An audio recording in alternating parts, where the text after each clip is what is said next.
Olá, amigos do canal! Sejam todos bem-vindos, minha gratidão! E neste vídeo vamos fazer um mix com aqueles vídeos curtos falando das pranchas de surf desde o princípio. Vamos lá?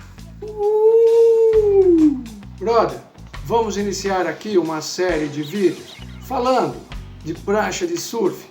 E que tal iniciarmos lá em 1777, quando o capitão James Cook, a bordo do navio Resolution, e o seu cirurgião, William Anderson, identificaram essa brincadeira na água, homens que flutuavam, que brincavam sobre as águas. A princípio, eles acharam que era só uma brincadeira, mas depois eles se certificaram de que era uma questão social e religiosa. Tinham rituais para escolher as madeiras e talhar as pranchas para as autoridades, os reis, os nobres.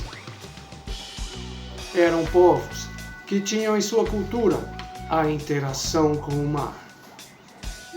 Brother, depois que o capitão James Cook e seu imediato, William Anderson, identificaram essa brincadeira inusitada, resolveram documentar. Então, foram a fundo e entenderam que era uma questão social e que o tamanho das pranchas determinava a posição social. Quanto maior a prancha, mais nobre era a pessoa. Eram reis, líderes, que usavam as pranchas maiores, eram talhadas em rituais.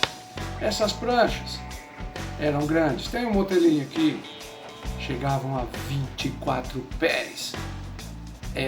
E quem talhavam as pranchas eram os mestres carunas. Essas pranchas eram chamadas olobô. Elas eram talhadas em rituais chamados capo. Eles tinham uma praia que só eles podiam entrar.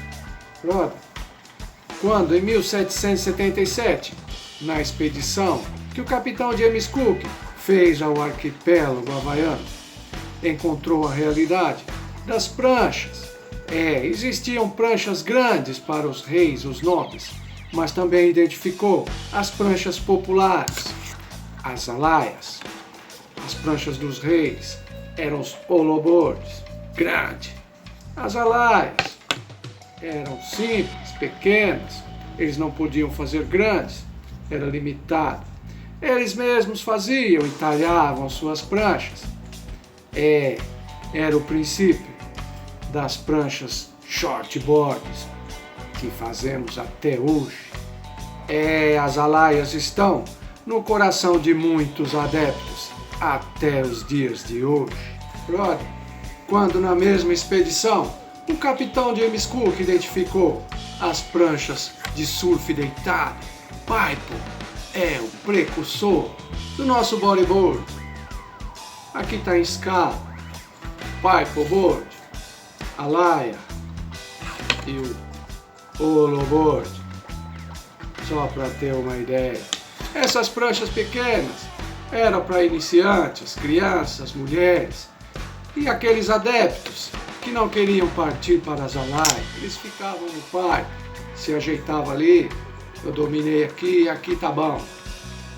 É legal também, dá para se divertir. O importante é a curtição.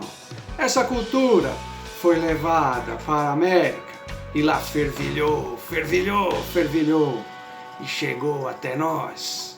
Brother, seguindo a linha do tempo, a cultura do surf quase se perdeu pelos meados dos anos 1800. Foi então que nasceu um cara chamado Duke Kahanamoto. Em 1890, ele se tornou um ésimo nadador e por onde passava, ele vencia e quebrava recordes e foi dissimulando a cultura do surf. E por onde ele passava, ele construía as pranchas dos métodos tradicionais e encantava as pessoas, novos seguidores. Ele se tornou uma celebridade mundial, ganhando medalhas olímpicas, fazendo filmes. Mas foi um fato, em um naufrágio, que ele colocou sua prancha no mar e resgatou sobreviventes, 8 pessoas, 2 de cada vez. Com isso ele ganhou o título de xerife de Honolulu. A primeira inovação nas pranchas de surf Chegou na década de 30 quando apareceu um cara chamado Tom Blake. Ele criou a primeira prancha oca, o paddleboard. Esse cara era um visionário, o primeiro a usar conceitos de hidrodinâmica. Eu fiz um modelinho aqui a parte interna dela, com longarinas, cavernas como de um bar. Por ser oca essa prancha, melhorou muito o conceito de flutuação, mais leve. O seu conceito hidrodinâmico, a velocidade, ele despontou tanto que essa prancha se tornou a ferramenta principal dos salva-vidas. Ele montou uma empresa só para fazer essas pranchas. Nessa região havia uma válvula que tirava a pressão interna. Era o seu logotipo de latão. Brother, na década de 30, depois que Tom Blake criou a prancha oca, paddleboard, aqui ele não se conteve e continuou seus estudos. E aí veio a maior inovação no mundo do surf. Qual foi? A primeira quilha. Eu tenho aqui o formato. Ele colocou essa quilha na sua prancha oca. Ela tinha 12 polegadas de comprimento por 4 de altura. Para a nossa realidade, você fala, isso aí funcionava. Foi a maior inovação no mundo do surf.